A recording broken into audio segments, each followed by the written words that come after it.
Next up, at UFC Vegas 90, we have an incredibly compelling, very impactful, highly ranked fighters fighting for their next title shot in the co-main event of a spectacular card leading into UFC 300. We have Alexander Hernandez going down to featherweight for the second time in a row to take on Damon Jackson. Alexander Hernandez, 14-7 overall. 2-3 in his last 5, coming off a decision loss to William Algeo. He's taken on Damon Jackson, 22-6 overall, 3-2 in his last 5, coming off back-to-back losses. I don't know why this line is as wide as it is. Alexander Hernandez is very good, but he has shown us he's not very reliable. He's always tough. He's got good striking. He's got good wrestling. He's very athletic. He's all of those things. He is very good everywhere, but he can come out and be unreliable. And that was at 155. At 145, he's certainly unreliable. I don't even know how he makes 145 pounds, but he does have some incredible performances. He beat Beneil Dariush a few years ago. And if he is on, if he's the guy that has the very good striking, if he's the guy with the very good wrestling, if he's the athletic guy with plenty of cardio, he can beat anybody, including Damon Jackson. But Damon Jackson's a tough night out. He's a very good grappler. His nickname's the Leech because if he gets a hold of you... They changed it. He changed his nickname. What is it now? I can't remember, but I think when his brother died, he changed it. Oof. Well, it was the Leech because if he got a hold of you, he would latch on and he was hard to shake. He knocked out Pat Sabatini, but I think that says more about Pat's chin than it does about Damon striking. But Damon Jackson will come forward and stick to a game plan and wrestle heavy. If Alexander Hernandez is not moving, if Alexander Hernandez slows down, if Alexander Hernandez cut a little too much weight to get 145, then Damon Jackson can get a hold of him, wear him down, ride him out, and have a bunch of success. I am going to pick Alexander Hernandez in an insanely low, it literally says insanely low, because Alexander Hernandez is the better, more well-rounded fighter. But 145 pounds leaves a lot of questions, and Damon Jackson can get this to the ground and literally just hang on for 15 full minutes. I have to go peepees. What do you think, Jakey boy? Yeah, his nickname is now Action. He says, as a kid, I would always go to my brother's games. Jackson said, you're not always watching the games when you should. When you're a kid, you want to play with your own stuff. I would always play on the side of the field behind the bleachers. I would just hear him on the intercom, quote, Action Jackson with the stop or the tackle. So that's why he switched his name from the Leech to Action Damon Jackson. I agree. I didn't really, be honest, guys, everyone's here. Nobody listens to fucking Angelo, right? He's got his own quick pick video where he rambles on, reads the same goddamn script over and over. And nobody gives a fuck about what Angelo says. So I don't even know what he said about this breakdown. But I will say that I think I would price Alex Hernandez as the favorite. I think it's like minus 125-ish is where I would put him.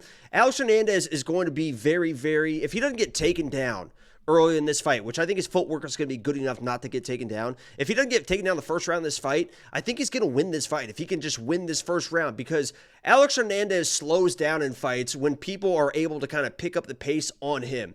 Damon Jackson, to his credit, is a tough fucking son of a bitch, and he's going to be there probably for all 3 rounds, but he gets a little bit sloppy into the second round, into the third round. If he's having to work on the feet, can't get the takedowns under control, he will also slow down kind of at the same rate that Alexander Hernandez is going to be slowing down. So most people kind of turn up the pace, the pressure. Alex Hernandez starts getting beat down, and then he'll start fading mentally, physically, whatever it is, in the second, in the third rounds. I don't think Damon Jackson has that really ability.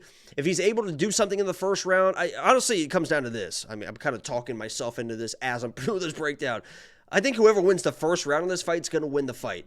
The other person will then start to fade, and the other person's is going to take over. So this could be like a live bet situation. I know it's going to be kind of tough to live bet because if somebody won the first round, they're probably going to be like a minus 200, minus 250 favorite. But it feels like whoever's going to be able to control this first round of this fight, the other person is then going to start fading. Alexander Hernandez is definitely a tough guy to trust, but I think he is going to win the first round and then be able to kind of coast a little bit after that from the pressure of Damon Jackson, who is going to be a little bit sloppy later in those rounds. So I fully respect the toughness of Damon Action Jackson, but I got to go Alexander Hernandez here, but I don't love it. Minus 200 seems a little bit crazy. He is at Factory X, and Factory X, I said, is going to be undefeated in 2024. The only fight that lost was Isaac Bulgarian. Didn't lose that fucking fight. Alexander Hernandez this week, Cody Brundage next week. All right, then. So Can you do that again? I missed. No, I'm just kidding. Oh, what a great joke. Everyone laugh it up for that one. Thank you. I'll wait if people want to say in the comments that was a good joke. Do you trust Allie at $8,700 in your DraftKings lineup? No. I agree. It's probably the worst value. Quite literally, because Damon Jackson is a durable guy. Alexander Hernandez is not a wild finisher. I agree. Worst value. We don't talk about that very often. I think it is a full fade in DraftKings, even though we both think he wins.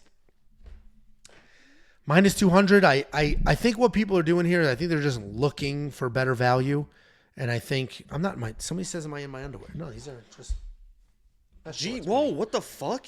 TOS. TOS? What's TOS? What is TOS?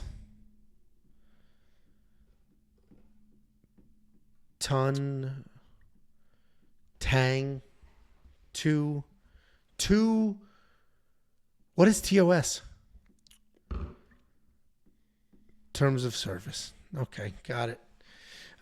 Thank you, younger people, for helping me out there. Anyway, guys, Jacob and I both on the same side here. None of us trust Alexander Hernandez just quite enough. It will be interesting to see if he comes out here at 145 for the second time, but dialed it in, because he wasn't fully dialed in his last fight. But if he dials it in here and he's not chinny, because Bill Algeo did catch him a little bit there.